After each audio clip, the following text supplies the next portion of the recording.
దగ్గర నుంచి పైకి ఎక్కేటువంటి టైంలోనే ఒక్కసారిగా భక్తులు అక్కడ తోపులాట జరిగింది. దీంతో పైనున్నటువంటి వారు అవచ్చు లేదా కింద ఉన్నటువంటి వారు పడిపోవడం, ఒకరినొకరు అంటే ఏం జరిగింది అనేటువంటి కొంత ఆందోళన. సో అక్కడ ఏదన్నా విరిగి పడిందా లేకపోతే షార్ట్ సర్క్యూట్ ఇట్లా రకరకాలైనటువంటి హడావుడి ఆందోళన అక్కడ నెలకొనడంతో ఒక్కసారిగా పరుగులు తీసినటువంటి పరిస్థితి. దీంతోనే ఈ తొక్కిసలాట కూడా చోటు చేసుకుంది. మనం చూసాం తిరుపతిలో జరిగినటువంటి ఘటన కావచ్చు, గతంలో అప్పన్న ఆలయం దగ్గర జరిగినటువంటి ఘటనలలో కూడా ఇలాంటి పరిస్థితి. ఒక్కసారిగా ఎవరైనా ఒక చిన్న విషయాన్ని రూమర్ స్ప్రెడ్ చేసినా లేకపోతే అక్కడ క్యూ లైన్ల దగ్గర నిర్వహించేటువంటి సిబ్బంది సక్రమంగా అక్కడ లేకపోయినా కూడా ఆ ఘటనలు జరిగాయి. ఎందుకంటే వాటిని విచారించినప్పుడు అనేక విషయాలు మనకు బయటకు వచ్చాయి. సో ప్రస్తుతం ఈ ఘటనను కూడా దాంతో పోల్చి ఎలా జరిగి ఉండొచ్చు, ఏ పరిస్థితి ఉండొచ్చు అనేది కూడా చూస్తున్నారు. అయితే ఇక్కడ చాలా స్పష్టంగా ఇదొక ప్రైవేటు వ్యక్తి పాండానైనా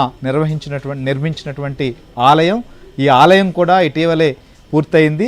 ఇంకా కూడా కొన్ని పనులు చేయాల్సినటువంటి పరిస్థితి కూడా ఉన్నాయనేది సమాచారం.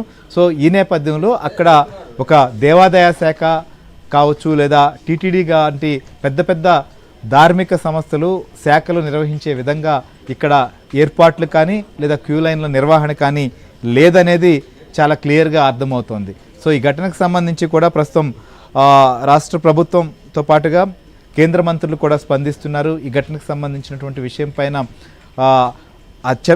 రామ్మోహన్ నాయుడు సో కేంద్ర మంత్రి ఆయన కూడా రియాక్ట్ అయ్యారు. సో సంఘటనా స్థలానికి అధికార యంత్రాంగం చేరుకుని వారికి సహాయక చర్యలు అందించాలని చెప్పి కూడా వారు ఆదేశించడం జరిగింది. సో కుటుంబీకులను కూడా ఆయన ఏదైతే ఖచ్చితంగా వారందరికీ ఎవరైతే ఇప్పుడు చనిపోయారో వారందరినీ కూడా ఆదుకునే ప్రయత్నం చేస్తామని చెప్పి చెప్పడం జరిగింది. క్షతగాత్రులకు కూడా మెరుగైన వైద్య సేవలు అందిస్తామని చెప్పి రామ్మోహన్ నాయుడు ఒక ప్రకటన జారీ చేశారు. ఇక మిగిలినటువంటి వారు కూడా రియాక్ట్ అవుతున్నారు. ప్రస్తుతం ప్రభుత్వం వచ్చినటువంటి ప్రాథమికంగా అధికార యంత్రాంగం కూడా అక్కడ మంత్రి అచ్చెన్నాయుడు, లోకల్ ఎమ్మెల్యే వీరందరితో పాటుగా అధికారులు కూడా కలెక్టర్, ఎస్పీ వీళ్ళందరూ చేరుకున్న తర్వాత సో సమాచారం కూడా సీఎంఓకి అందిస్తున్నారు. ముఖ్యమంత్రి ప్రస్తుతం అనంతపురం పర్యటనలో ఉన్న నేపథ్యంలో సమాచారం అయితే సీఎంఓ నుంచి ఎప్పటికప్పుడు పర్యవేక్షిస్తున్నట్టుగా మనకు తెలుస్తుంది. సో దీనికి సంబంధించినటువంటి అప్డేట్ కూడా తెలుసుకుందాం. ఒకసారి మైపుతున్నటువంటి సమాచారం ప్రకారం చూస్తే మృతులను కూడా గుర్తిస్తున్నారు. ఇప్పటి వరకు చనిపోయినటువంటి వారిలో తొక్కిసలాట 10 మంది చనిపోయారు అని చెప్పి మంత్రులు అచ్చెన్నాయుడు అలానే ఆనం రామనారాయణ రెడ్డి కూడా ధృవీకరించినటువంటి పరిస్థితి. మిగిలినటువంటి వారి విషయంలో ఏ రకమైనటువంటి జాగ్రత్తలు తీసుకుంటున్నారనేదే ఒకవైపు ప్రధానం. అలానే చనిపోయినటువంటి వారి సంబంధించినటువంటి వారందరినీ కూడా గుర్తించారా, పోస్ట్ మార్టానికి సంబంధించి చేసేందుకు కూడా ఎలాంటి ఏర్పాట్లు చేస్తున్నారు, సో పలాసలోనే పోస్ట్ మార్టం నిర్వహించేటువంటి అవకాశం ఉందా లేకపోతే ఏమన్నా మళ్ళీ శ్రీకాకుళం తరలించేటువంటి పరిస్థితులు ఉన్నాయా, వారందరినీ కూడా ఎవరు అనేటువంటిది కూడా గుర్తించారు. శ్రీహరి పలాసలోని ప్రభుత్వ ఆసుపత్రిలోనే మరణించిన వారి మృతదేహాలకు పోస్టుమార్టం జరపాలి అని చెప్పి సీఎం ఆదేశాలు ఇచ్చారు. మొత్తం ఈ ఘటనలో 9 మంది మహిళలు, ఒక బాలుడు 12 సంవత్సరాల బాలుడు మరణించారని ప్రభుత్వానికి సమాచారం ఉంది. ఇంతకుముందు అచ్చెన్నాయుడు కూడా మీతో మాట్లాడుతూ అదే అంశాన్ని ధృవీకరించారు.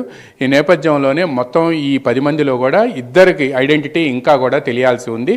వాళ్ళ ఆధార్ కార్డ్స్ కానీ ఏమైనా ఉన్నాయేమోనని చూస్తున్నారు. దీంతోపాటు శ్రీకాకుళం కలెక్టరేట్లో కూడా ఒక టోల్ ఫ్రీ నెంబర్ పెట్టి హెల్ప్ లైన్ నెంబర్ పెట్టి ఆ హెల్ప్ లైన్ నెంబర్కి సమాచారం ఇవ్వాలి అని కూడా కోరుతున్నారు. ఇప్పటికే ఆ టెలిఫోన్ నెంబర్ కూడా ప్రకటించారు, ల్యాండ్ లైన్ నెంబర్ ఇచ్చారు. అదేవిధంగా ఈ మొత్తం ఎవరైతే ఇప్పుడు 16 మంది అక్కడ ఆసుపత్రిలో చికిత్స పొందుతున్నారో వాళ్ళైతే అవుట్ ఆఫ్ డేంజరు. బట్ ఎవరినైతే శ్రీకాకుళం రిమ్స్కి తరలించారో వాళ్ళలో ఇద్దరిలో ఒక మహిళ పరిస్థితి మాత్రం మరింత విషమంగా ఉంది అని చెప్పి సమాచారం అందింది. అయితే కొద్దిసేపటి క్రితమే ముఖ్యమంత్రి చంద్రబాబు నాయుడు హోంమంత్రి అనితకు కాల్ చేశారు. ఆమె విజయవాడలో ఇంటికి వచ్చిన వెంటనే ఆమెను బయలుదేరి ప్రత్యేక విమానం ఏర్పాటు చేశారు. గన్నవరం ఎయిర్పోర్ట్ నుంచి ప్రత్యేక విమానంలో హైదరాబాద్ వెళ్ళి హైదరాబాద్లో ఉన్న మంత్రి లోకేష్ అండ్ అనిత వీళ్ళిద్దరూ కూడా కలిసి ఈరోజు మరికొద్ది సేపట్లోనే ప్రత్యేక విమానంలో విశాఖపట్నం చేరుకొని అక్కడి నుంచి నేరుగా శ్రీకాకుళం వెళ్లనున్నారు. కాశీబుగ్గ ఆలయంలో జరిగిన సంఘటన నేపథ్యంలో వెంటనే సహాయక చర్యలు చేపట్టడంతో పాటు మృతుల కుటుంబాలను కూడా పరామర్శించాలి అని చెప్పి అనంతపురంలో ఉన్న ముఖ్యమంత్రి చంద్రబాబు నాయుడు వీళ్ళిద్దరు మంత్రులను లోకేష్ అండ్ అనిత వీళ్ళిద్దరినీ కూడా ఆదేశించారు. అందువలన వెంటనే కూడా ప్రత్యేక విమానం గన్నవరం ఎయిర్పోర్ట్కి మరికొద్ది సేపట్లోనే చేరుకోబోతుంది. అక్కడి నుంచి అనిత హైదరాబాద్కి